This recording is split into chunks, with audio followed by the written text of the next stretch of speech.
कल हमने पढ़ा था कि परिमेय संख्या होती क्या है, कौन सी नहीं होती हैं।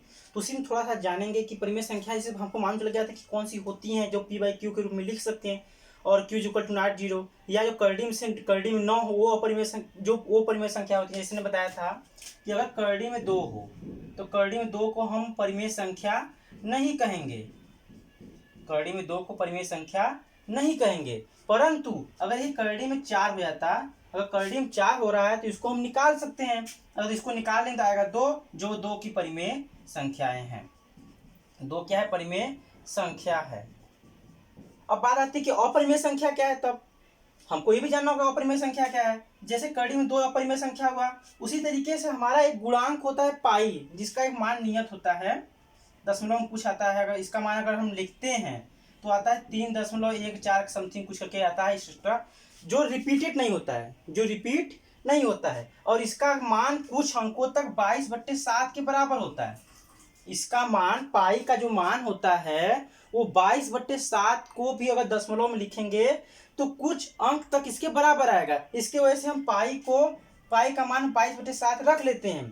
पर ध्यान देंगे जो पाई है वो एक अपरिमेय संख्या है। पाई एक अपरिमेय संख्या क्यों?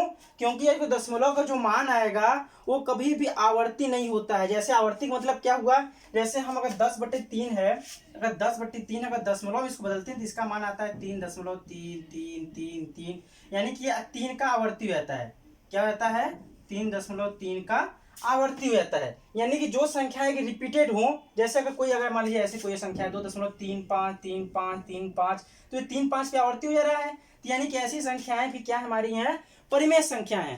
परंतु जब रिपीटेड ना हो, कोई अलग अलग अंक हमेशा आता जाए, वो संख्या कटे ही ना, शांत मतलब ना हो, तो उसको क्या बोलेंगे हम? अपरिमेय संख्या। अगर पूछा जाए पाई कौन सी संख्या है तो बोलेंगे पाई एक अपरिमेय संख्या है। तो 22/7 क्या है? 22/7 एक परिमेय संख्या है। लोगों को कंफ्यूजन रहता है कि पाई एक अपरिमेय संख्या है, परंतु जो पाई का मान 22/7 है वो अपरिमेय क्यों है। तो हम ये बता दें कि जो पाई का मान होता है दशमलव में और 22/7 का जो मान होता है दशमलव में, कुछ अंक तक बराबर होते हैं। जैसे अगर मान लीजिए कुछ भी अगर समथिंग ऐसे मान लीजिए कर लें 0.4 5 6 7 3 2 8 5 4 9 ऐसे कर लें, ठीक है।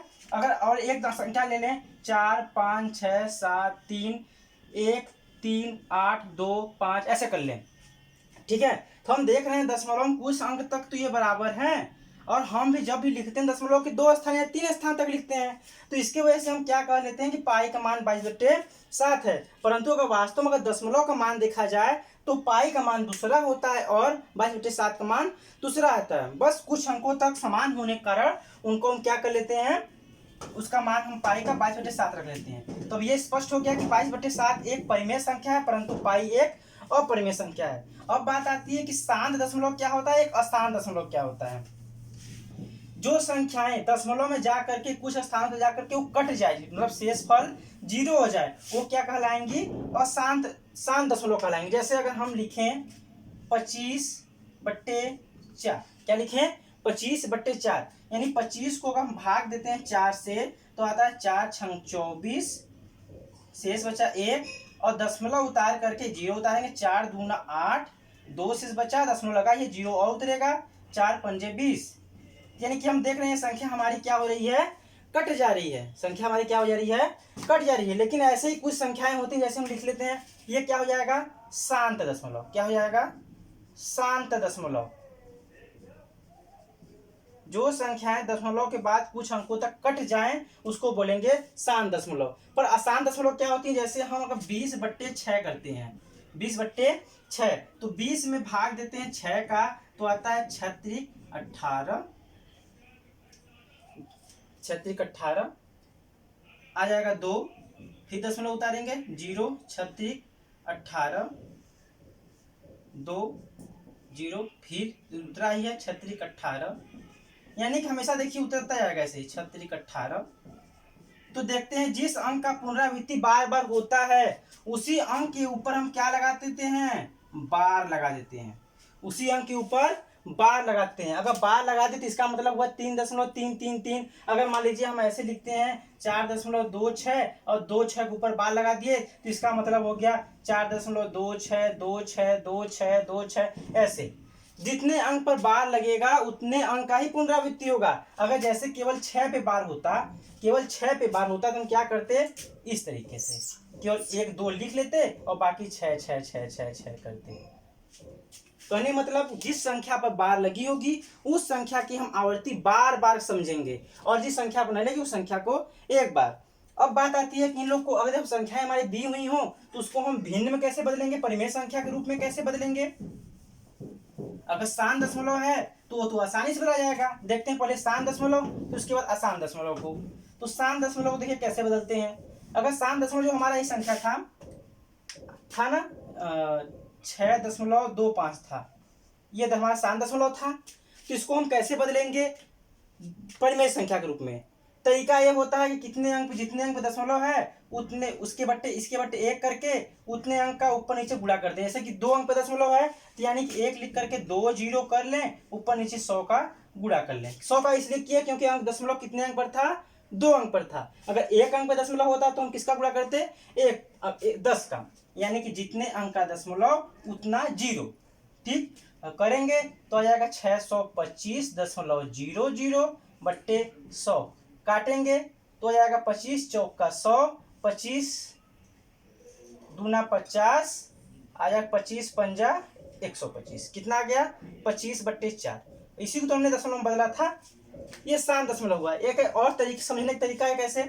अगर 6.25 है बट्टे में हम क्या करेंगे, दशमलव के नीचे लिख देंगे 1, दशमलव के नीचे 1 और उसके बाद जितने अंक है उतना अंक उतार देंगे तो आ गया 100 और 100 को ऊपर गुणा कर देंगे। ठीक है, करने मतलब ये दशमलव के नीचे लिख दिए 1, जितने अंक है उतना अंक लिख लेंगे 0। दशमलव नीचे 1 लिखे, इधर 2 अंक तो 2 0 और जितना अंक नीचे आया उतना ही ऊपर का गुणा कर दिए। और देखिए चीज वही है, कर देंगे तो आ जाएगा वही 625/100 आ जाएगा 25/4। इस तरीके से हम शान दशमलव का तो कर लेंगे। ठीक है, शान दशमलव कर लिए। अब आते हैं अशान दशमलव पर, जो आवर्ती होते हैं, जो आवर्ती होते हैं उन पर हम बात करते हैं। तो आवर्ती जैसे मान लीजिए कोई हमारा संख्या था, जैसे यही था 3.3 पे बार, 3.3 पे बार तो हम क्या करते हैं, इसको तो लिख सकते हैं ना 3 + 0.3 पे बार लिख सकते हैं कि नहीं। अगर 3.3 पे बार है तो इसको लिख सकते हैं 3 + 0.3 पर बार लिख सकते हैं। तो ये हमारा तो संख्या हो गया ये ऐसा। और इसमें क्या करेंगे, जितना अंक पर जो अंक वो लिख लेंगे 3 और जितने अंक पर बार है उतना 9। तो 1 अंक पे बार है ना तो ये 9 हल कर लेंगे तो हमारा भिन्न बदल जाएगा। 9 × 27 + 3/9 27 3 30/9। ठीक, आगे समझ करने का मतलब अगर ऐसी संख्याएं हैं उसके ऊपर बार है तो उसको 2 भाग में पहले तोड़ेंगे। कब तोड़ेंगे, जब पूर्णांक और अपूर्णांक, एक पूर्ण और एक अपूर्ण दोनों हो तो उसको 2 भाग में तोड़ लेंगे और देखेंगे जितने अंक पे बार उस संख्या को लिखेंगे, उस संख्या के बट्टे 9 लिख देंगे और ऐसे हो जाएगा। और देखते हैं इस पे थोड़ा सा नजर डालते हैं आवर्ती फलन पर कि आवर्ती फलन कैसे भी हम भिन्न को बदलने के लिए आएगा तो हम कैसे बदलेंगे। अगर मान लीजिए 0.375 है, 0.375 है और केवल 7 5 पर बार हो, केवल किस पर हो, 7 5 पर बार हो, तो हमने क्या बताया कि जितनी संख्या उतनी संख्या को लिख लेंगे, जितनी संख्या तो संख्या को लिख लिया। बट्टे कितने अंक पर बार है, 2 अंक पर बार है। देखिए 1 2 2 अंक पर बार है ना, 2 अंक पर बार है तो हम 2 9 लिख लेंगे। 2 अंक पर बार है 2 9 लिख लेंगे। परंतु एक तो बच गया, ये तो बच गया ना। अगर ये बच गया तो इस महाराज को यहाँ 0 बना कर रख देंगे। समझ आ रहा मतलब, जिस अंक पर बार है उस अंक उतने अंक को 9 के रूप में लिखेंगे। मतलब 1 अंक 2 अंक 2 अंक पे बार है तो 2 9 लिख दिए, जिस पर बार नहीं है उसको 0 लिखा। और इसके बाद जो बच रहा है उसको माइनस कर देंगे तो बच क्या रहा था 3। अब घटा देंगे तो आ जाएगा 372/990। काट देंगे, जो हमारा आएगा वही हमारा क्या हो जाएगा, परिमेय संख्या यानी भिन्न रूप। फिर से एक बार देखते हैं इसको। जैसे और थोड़ा बढ़ा लेते हैं थोड़ा सा और समझ में आए। जैसे हम कहते हैं 0.378 ऐसे है, ये 8 4 पर बार है। किस पर बार है? 8 4 पर। तो हम क्या करेंगे, पहले तो पूरी संख्या लिखेंगे 3 7 8 4। कितने अंक पर बार? 2 अंक, 1 2, तो लिख देंगे 2 ठो 9। कितने अंक पर बार नहीं है? 1 2, तो वो 2 जीरो लिख दिए। हमने क्या बताया, जिस पर बार उसके जगह 9, जिस पर बार नहीं उसके जगह 0। 2 बार था तो 2 9 लिखा, और 2 बार नहीं था तो 2 0 लिखा। और जो जिस पर बार नहीं है वो तो माइनस भी तो होगा। किस पे बार नहीं है? 37 पर बार नहीं है। ठीक है, 37 घटा करके 99 से भाग दे देंगे। ठीक, एक और देखते हैं, जैसे आ जाए 0.28975, इसमें मान और एक और ले लेते हैं 3, और इसमें मान ली 3 अंक पे है। कितने अंक पर है? 3 अंक पे बार है। तो 3 अंक पे बार है, पहले तो हम क्या करेंगे, पहले तो संख्या लिखेंगे ही। 2 8 9 7 5 3 लिख लिया, संख्या लिख लिया। उसके बाद हम क्या करेंगे, बट्टे का चिन्ह लगा देंगे, और बट्टे का चिन्ह लगा करके जितने अंक पर बार उतना 9। कितने अंक पर बार है? 1 2 3। ठीक है, जितने अंक पर बार है उतना 9। तो 1 2 3, 3 अंक पे बार है 3 9, और जितने बार नहीं उतना 0। कितने बार पर नहीं है? 1 2 3, ये भी बार नहीं 3 पर, तो 1 0 2 0 3 0। अब हमने ये भी बताया कि जो बच रहा है बार से उसको हम क्या करेंगे, सब्ट्रैक्ट करेंगे। यानी क्या बच रहा है? 289, तो 289 को हमने माइनस कर दिया। घटा करके इसको सॉल्व कर देंगे, हमारा क्या आ जाएगा, भिन्न रूप, परिमेय संख्या के रूप। तो इस प्रकार से हमारा शांत दशमलव अशांत दशमलव समाप्त हुआ। और हमारा नया चैप्टर है पूर्ण संख्याओं पर संक्रियाओं, गुजोड़ घटाना गुणा भाग के प्रगुण। इन संक्रियाओं की जो जो प्रगुण है वो हम बात करते हैं। पूर्ण संख्या यानी कि 0 से लेकर के जो अनंत तक जाए उसे हम पूर्ण संख्या कहते हैं। तो पूर्ण संख्याओं के प्रगुण सबसे पहले हम देखेंगे संख्या रेखा पर पूर्ण संख्याओं का योग और घटाना कैसे करते हैं। तो योग घटाना जानने से पहले हम ये जान लेंगे कि दो पूर्ण संख्याओं के जोड़ को तो हम सदैव दिखा सकते हैं संख्या रेखा पर, परंतु दो संख्याओं के पूर्ण संख्याओं के अंतर को कभी नहीं दिखा सकते हैं। जैसे अगर हमको दिखाना हो, ध्यान ना, कभी बात नहीं कर रहा हूं, सदैव की बात कर रहा हूं, हमेशा नहीं दिखा सकते हैं। जैसे अगर हमको दिखाना हो 2 + 4, तो हमारा क्या आ जाएगा, 6 आ जाएगा, आ जाएगा ना। अगर मान लीजिए हमको घटाना दिखाना हो 2 - 4, हमारी दोनों संख्याएं तो पूर्ण है और इनका अंतर क्या जा रहा है, -2, जबकि -2 कोई एक पूर्ण संख्या है ही नहीं, तो हम संख्या रेखा पर कैसे दर्शाएंगे। परंतु अगर यही हमारा 6 - 2 होता, 4 आ जाता, तो 4 हमारा पूर्ण संख्या था। यानी कि देखा कि कभी ऐसा हुआ कि उसके प्लस को तो दिखा देंगे हर हालत में, परंतु जब उसका व्याकलन ज्ञात करें, घटाना होगा, तो यदि पहले छोटी संख्या से बड़ी संख्या घटाते हैं तो हमको संख्या रेखा पर नहीं दिखा सकते। अगर छोटी संख्या से बड़ी संख्या को घटा रहे हैं तो उसको हम संख्या रेखा पर नहीं दिखा सकते, क्योंकि उसका अंतर ऋणात्मक संख्या आएगा और ऋणात्मक संख्या हमारी पूर्ण संख्या नहीं होती है। परंतु जब बड़ी से छोटी घटाएंगे तो उसका अंतर तो हमारा पूर्ण संख्या आएगा, तो उसको हम संख्या रेखा पर दिखा सकते हैं। अब दिखाते कैसे ये भी देख लेते हैं हम, कैसे भी दिखाते हैं। हमारा अगर सवाल है 2 + 4 बराबर हमको संख्या रेखा दिखाना है 6, तो हम एक नंबर लाइन बनाएंगे संख्या रेखा, और इसके बाद संख्या रेखा हमारे बताया था कल, पूर्ण संख्याओं का संख्या रेखा 0 से प्रारंभ होता है। तो 0 से प्रारंभ 1 1 2 3 4 5 6 7 8, ये हुआ। तो पहले हम चलेंगे 2 से 2 तक, पहले 2 जोड़ना है ना, तो हम चलेंगे 0 से ऐसे एक मारुति उठाया और इस पे पटक दिया। इस पे 0 से उठाया 2 पर पटक दिया, तो 0 से ना चला था हमने ना, तो 0 से चल के तीर लगा दिया और 2 पे पटक दिया इसको। अब पटकने के बाद फिर कह रहा है 4, तो यहां से हम गिनते हैं 4, 1 2 3 4, फिर से एक मारुति चली और 6 पे जाकर के रुक गई, और 6 पे रुक गई तो तीर लगा देंगे इसी तरह का। देखिए इस सवालों में चिन्हों का बहुत ज्यादा महत्व होता है। जो हम एरो लगा रहे हैं, तीर लगा रहे हैं, उसका ये तीर का मतलब है 0 से आकर के 2 पे गिर गया, 2 तक, और फिर 2 से उठा और 6 पे गिरा, मतलब 2 इधर खाना 4 इधर खाना, और टोटल आंसर देखिए 6 पर आ गया ना। तो हमारा जो सम होगा, एक बड़ा सा बनाएंगे आयताकार और इसको ले आके 6 पे गिरा देंगे।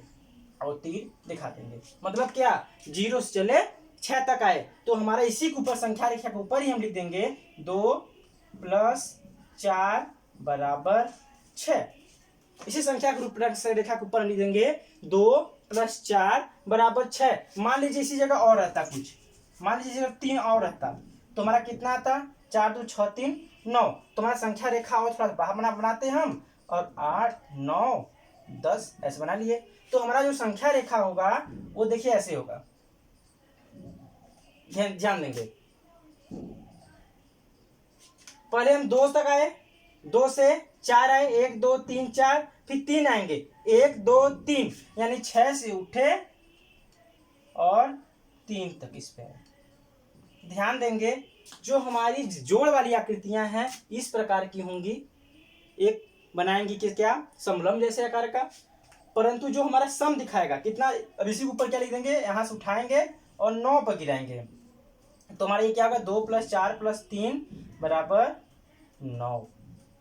करने मतलब क्या समझ में आया कि जो जो संख्याएं जोड़ने में दी गई हों उसको हम पहले संख्या रेखा बना करके उतना उतना 3 बार 4 बार जो भी संख्या है उतनी बार उठाएंगे और उसका टोटल जितने नंबर आएगा उतना करके सबसे उसके ऊपर उसका सम लिख देंगे। अब इसी तरीके से घटाना आता है। तो घटाना देखिए कैसे करते हैं, घटाना को क्या कहते हैं, व्यकलन।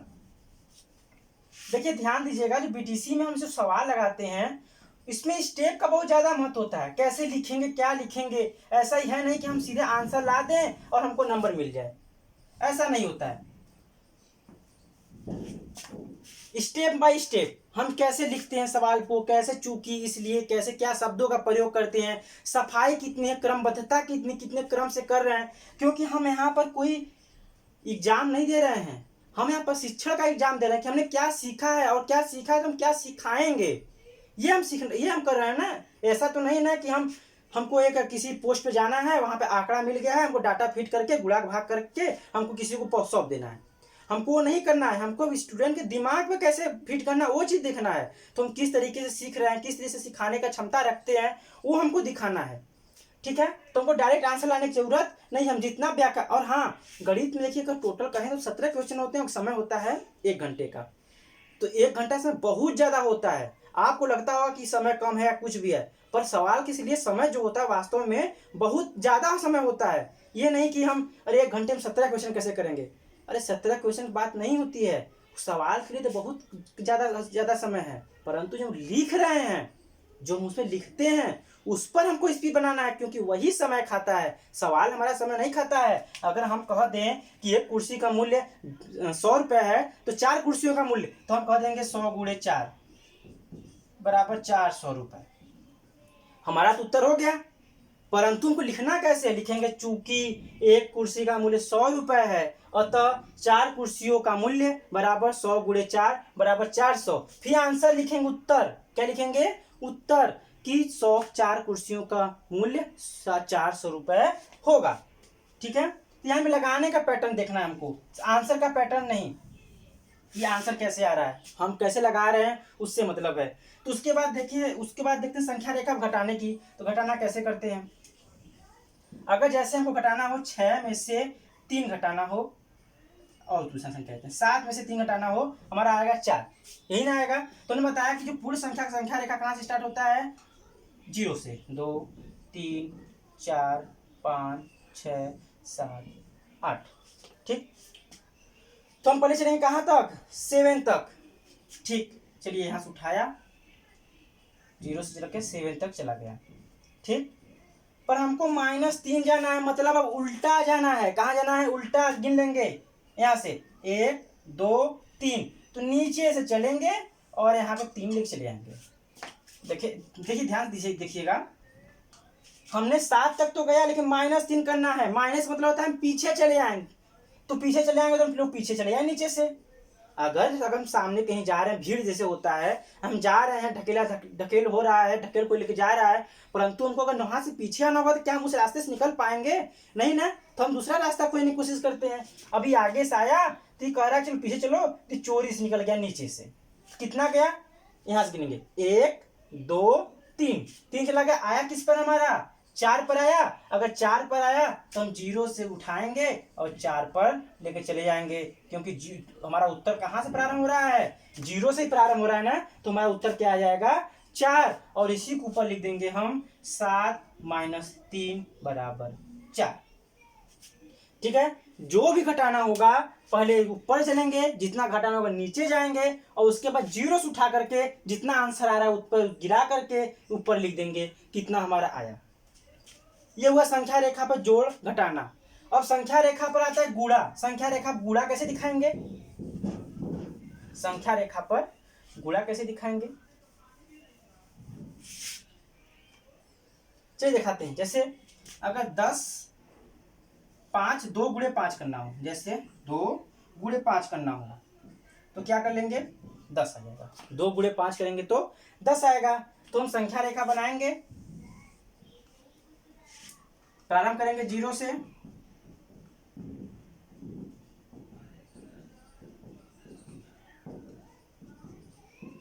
ठीक, 0 से प्रारंभ किया।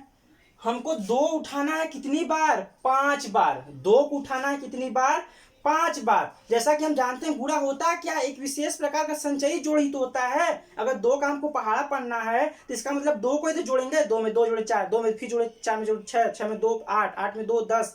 तो क्या करेंगे, जोड़ते ही तो हैं। तो हम क्या करेंगे, 2 को 5 बार उठाएंगे। देखिए 2, ठीक है, फिर से 2, देखिए 1 2 ना, 1 2 6 पे फिर चलेंगे। आकृतियों पर ध्यान दें कैसे हम कर रहे हैं, ऐसे ही लगाने का पैटर्न होता है, तरीका। कुछ लोग क्या होते हैं ऐसे ऐसे कर लेते हैं, नहीं चीज तो वही है, वो बात नहीं है कि गलत है, पर लगाने का तरीका होता है। तो इस तरीके से हम लगाएंगे 8, फिर उठाएंगे कहाँ आएंगे 10 तक, ठीक। और उसके बाद हम डायरेक्ट यहाँ से उठाएंगे 0 से, और हमारा जो अंतिम आंसर है वहां तक आकर तीर बना देंगे, और हमारा ऐसे 0 से 10 तक गए, और इसके ऊपर लिख देंगे 2 × 5 = 10, ठीक। 2 को 5 बार, 1 बार 2 बार 3 बार 4 बार 5 बार उठाया, उत्तर हमारा आ गया 10। इस तरीके से पूर्ण संख्याओं का संख्या रेखा पर गुणा प्रदर्शन होता है। अब बात करते हैं पूर्ण संख्याओं की संक्रियाएं जो संवरक प्रगुण है, वितरण प्रगुण है, साहचर्य प्रगुण है ना, तत्समक है, प्रतिलोम है वगैरह है। तो उस संख्याओं को हम कैसे देखेंगे, तो उसको चलिए देखते हैं। तो जो देखिए क्या है, जोड़ का संवरक प्रगुण। संवरक प्रगुण क्या होता है, देखिए सबको समझते जाइएगा। संवरक प्रगुण, हम जोड़ घटाना दोनों चलते हैं, जोड़ घटाना गुणा भाग दोनों चलते हैं। संवरक प्रगुण, देखिए यहाँ लिख देते हैं एक बार समझ में समझाने के लिए। यहाँ पे लिखते हैं प्रगुण, जो प्रगुण की बात कर रहा है, और यहाँ पे लिख देते हैं जोड़, यहाँ लिखेंगे घटाना, गुणा, भाग।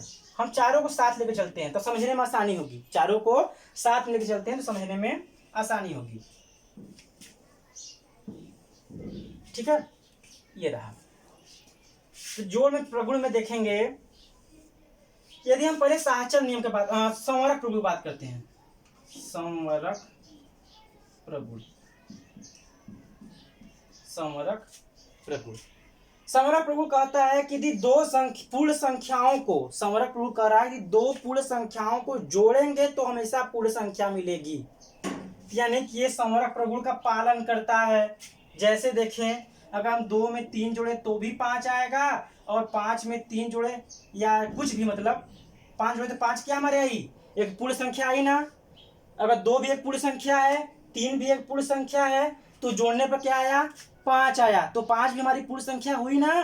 तो यानी कि हमारा जो संवरक प्रगुण जोड़ पर लागू होता है। घटाने पर संवरक प्रगुण यही कहता है घटाने के लिए कि यदि 2 पूर्ण संख्या है तो उनका जो संवरक प्रगुण का नियम पालन नहीं करते हैं पूर्ण संख्या। कैसे, अगर हम 5 में से 2 घटा रहे हैं तो 3 तो आया, ये तो है पूर्ण संख्या, परंतु अगर हमको 4 में से 5 घटाना हो तो आ जाएगा -1, जो कि पूर्ण संख्या है ही नहीं। तो इसलिए क्या होता है, घटाना संवरक प्रगुण का पालन नहीं करता है, ठीक है। अब गुणा हम कहते हैं, देखिए संवरक प्रगुण होता है क्या, क्रिया के बाद, दो पूर्ण संख्याओं में गणितीय क्रियाओं के बाद हमेशा पूर्ण संख्या मिले तो समरक प्रगुण है।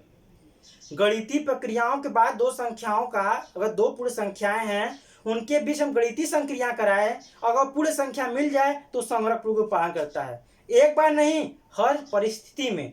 तो जैसे कि ये देखिए, एक बार तो मिल गया था पूर्ण संख्या, लेकिन इस परिस्थिति में नहीं मिला, तो यानी कि घटाने पर समरक प्रगुण पालन नहीं किया, लेकिन जोड़ पर क्या किया, पालन किया है। गुणा में अगर हम 3 में 2 का गुणा करें तो आता है 6, या इसी तरीके से 2 में 0 का गुणा करें तो आता है 0। तो यानी कि अगर दो पूर्ण संख्याओं का गुणा करते हैं तो सदैव पूर्ण संख्या ही मिलती है, और यानी कि गुणा भी समरक प्रगुण का पालन करता है। समझ में आ रहा है ना?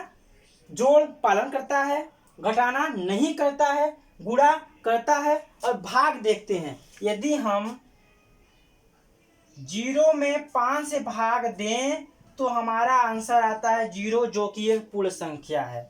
परंतु 5 से भाग दे 0 में तो हमारा अनंत आता है, जो कि एक पूर्ण संख्या नहीं है, अपरिभाषित है। यानी कि जो भाग है वो भी समरक प्रगुण का पालन नहीं करता है। हमको क्या क्या मिला? जोड़ गुणा समरक नियम का पालन करता है, परंतु घटाना भाग समरक प्रगुण का पालन नहीं करता है। इसके बाद आता है क्रम विनिमय नियम। क्या आता है? क्रम विनिमय।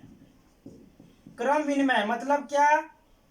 उसके क्रम को बदल दें, पूर्ण संख्याओं के क्रम को बदल दें। तो अगर हम जोड़ में अगर 4 + 2 करें तो आता है 6, और 2 + 4 करें तो भी आता है 6। यानी कि दो पूर्ण संख्याओं का यदि क्रम को हम बदल रहे हैं तो भी उसके मान में कोई परिवर्तन नहीं हो रहा है।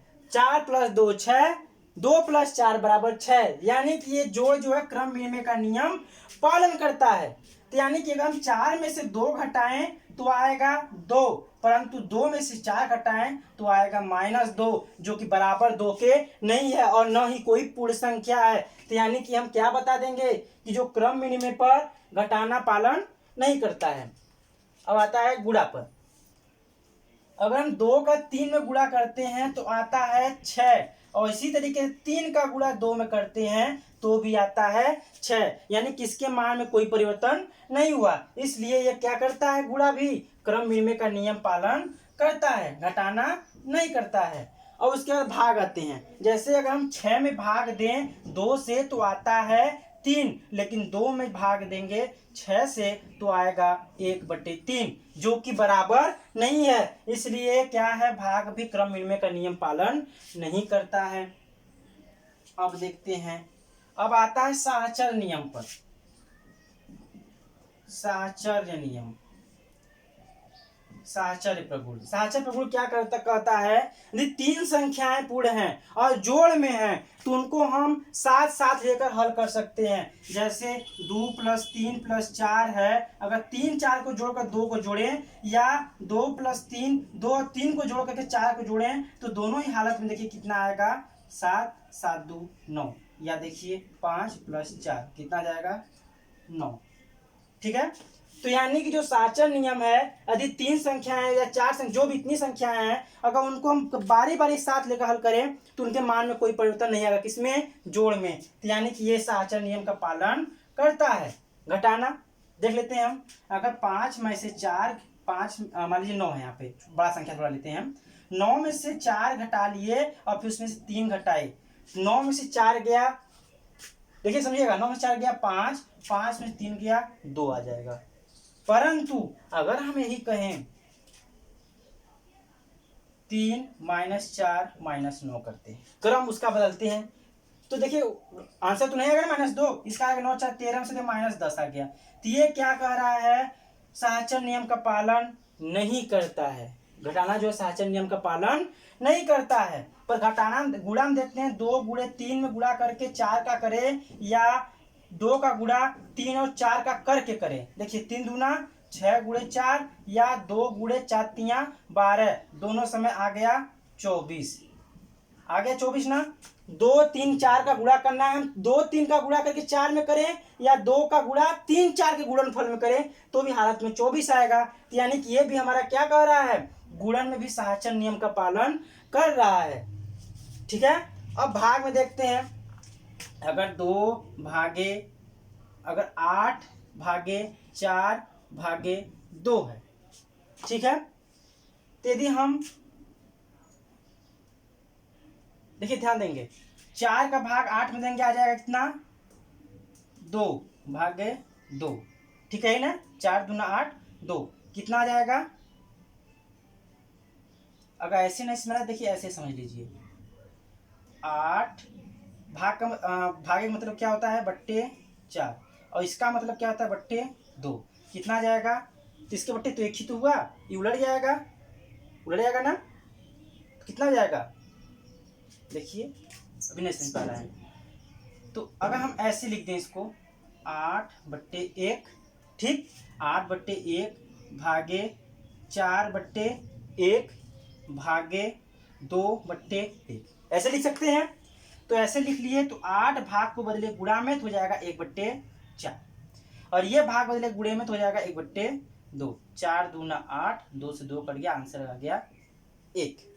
ठीक है, अगर लेकिन हम इसका गुणा करते, भाग देते, आता 2, और 2 का भागते 8 में आता 4, आता ना, 2 का भाग देते 4 में आता 2, और फिर 2 का भाग देते 8 में आता आंसर 4, तो जो कि नहीं फॉलो करता, यानी कि ये भी इसका पालन नहीं करता है।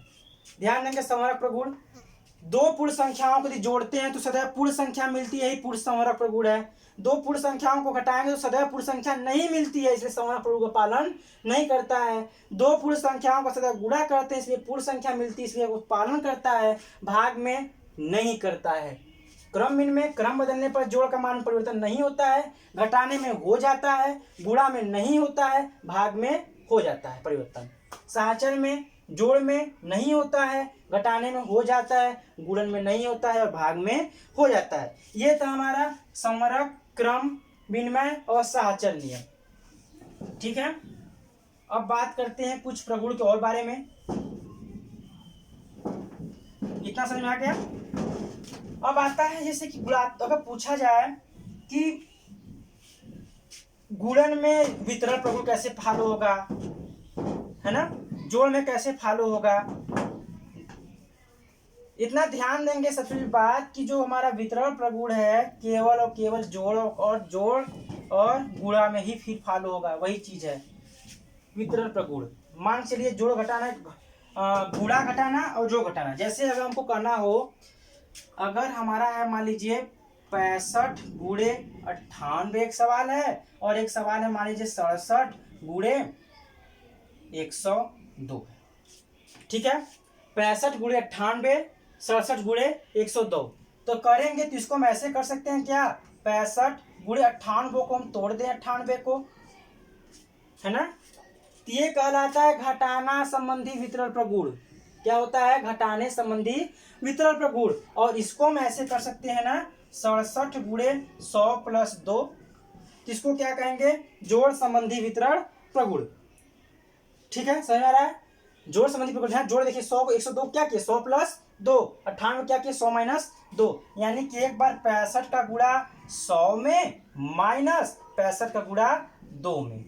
इसी तरीके से 67 का गुणा 100 में माइनस 67 का गुणा 2 में। गुणा करेंगे 6 7 2 0 माइनस 2 से 14 6 का 12 1 13, और इसी तरीके से 65 2 0 माइनस 2 5 10 2 का 12 1 13, घटा देंगे 0, 10 में से 3 गया 7, 4 में से 1 गया 3, और बचेगा 6। इसी तरीके से यहाँ प्लस है, ध्यान देंगे प्लस है, 0 4 3 7 1 8 6। समझ में आ रहा है। गुणा को सरल करने के लिए इतना गुणा लंबा हमको लगता है प्रॉब्लम होती, तो 98 को हमने 2 भाग में तोड़ा, घटाने के रूप में तोड़ दिया, तो इसलिए घटाना वितरण प्रगुण हुआ, और यहाँ पे 102 को जोड़ा, इसलिए जोड़न संबंधी वितरण प्रगुण हुआ। तो वितरण प्रगुण भी समझ में आ गया। अब आते हैं युगात्मक तत्समक और गुणात्मक तत्समक। देखिए योगात्मक प्रतिलोम क्या होता है। योगात्मक प्रतिलोम, किसी संख्या का योगात्मक प्रतिलोम क्या होता है। योगात्मक प्रतिलोम और यहाँ पे गुणात्मक प्रतिलोम, गुणात्मक प्रतिलोम। किसी संख्या का जो ज्ञात्मक प्रतिलोम होता है, यदि किसी संख्या में जो संख्या जोड़ी जाए जिससे उसका मान 0 हो जाए। यदि कोई संख्या 5 है, इसमें क्या जोड़ दें, -5 जोड़ दें तो 0 हो जाए, तो इसका -5 का जो होगा योगात्मक प्रतिलोम क्या हो जाएगा, -5। जो 5 का योगात्मक प्रतिलोम क्या हो जाएगा, -5। अगर इसी तरीके से अगर -6 में क्या जोड़े कि 0 हो जाए, तो 6 जोड़ेंगे तो 0 हो जाएगा, तो इसलिए -6 का योगात्मक प्रतिलोम 6। अगर कहने का मतलब ये है कि अगर कोई पूर्ण संख्या है, यदि उसका हम पूछ रहा है कि योगात्मक प्रतिलोम क्या है, तो उसमें अगर माइनस चिन्ह का लगा देंगे तो उसका क्या हो जाएगा, वो योगात्मक प्रतिलोम हो जाएगा। अब बात आपके प्रश्न में उठेगी कि -6 तो पूर्ण संख्या नहीं है, तो यहाँ पूर्ण संख्या की बात ही नहीं हो रही है, यहाँ केवल उसमें योगात्मक प्रतिलोम की बात हो रही है। ठीक है, ये हम पूर्णांक से ले सकते हैं कि पूर्णांक का योगात्मक प्रतिलोम। ठीक है, योगात्मक धन पूर्णांक का योगात्मक प्रतिलोम। अगर किसी भी संख्या है, कोई पूर्णांक है, उसका योगात्मक प्रतिलोम क्या होगा, उसका जस्ट अपोजिट। अगर +5 है तो -5, -5 है तो +5, 0 है तो 0, क्योंकि 0 में कोई साइन नहीं होता है। और हाँ, अगर पूछा जाए योगात्मक योग का तत्समक अवयव क्या होता है, योग का तत्समक अवयव, योग का तत्समक अवयव क्या होता है, तो जो हमारा उत्तर आ रहा है वही होता है। उत्तर क्या आ रहा है, 0। योग का जो तत्समक अवयव होता है 0। कोई पूछे योग का तत्समक अवयव या योगात्मक तत्समक क्या होता है, योगात्मक तत्समक क्या होता है, 0। अब इसी तरीके से उत्तर था गुणात्मक प्रतिलोम। यदि कोई संख्या दिया है, कोई पूर्णांक दिया है, उस पूर्णांक में किस संख्या से गुणा करें कि उसका मान 1 हो जाए। योग में 0 था, लेकिन यहाँ पे 1 हो जाए। जैसे अगर हम 5 में 1/5 से गुणा करेंगे तो हमारा उत्तर क्या आएगा, 1 आएगा। जैसे -2/3 में हम -3/2 से गुणा करेंगे तो भी हमारा उत्तर क्या आ जाएगा, 1 आ जाएगा। इसमें चिन्ह नहीं बदलता है, गुणात्मक प्रतिलोम में चिन्ह नहीं बदलता है, बस अंश का हर का अंश हो जाता है। और उसका क्या होता है, अगर इसी तरीके से पूछा जाए गुणात्मक तत्समक क्या होता है, गुणा का तत्समक या गुणात्मक तत्समक अवयव, तत्समक अवयव, तो हम क्या बोलेंगे, 1। उत्तर 1 आ रहा है ना। योग का तत्समक अवयव 0, गुणा का तत्समक अवयव 1। ठीक, आज के लिए बस इतना ही। आगे अगले वीडियो में और कुछ ही दिनों में 1-2 दिन में इंग्लिश क्लास भी हम प्रारंभ करेंगे। सेकेंड सेमेस्टर और 4th सेमेस्टर का इंग्लिश तो सब सिलेबस एक ही है, तो उसका ग्रामर पोर्शन का हम आगे चालू करेंगे। धन्यवाद।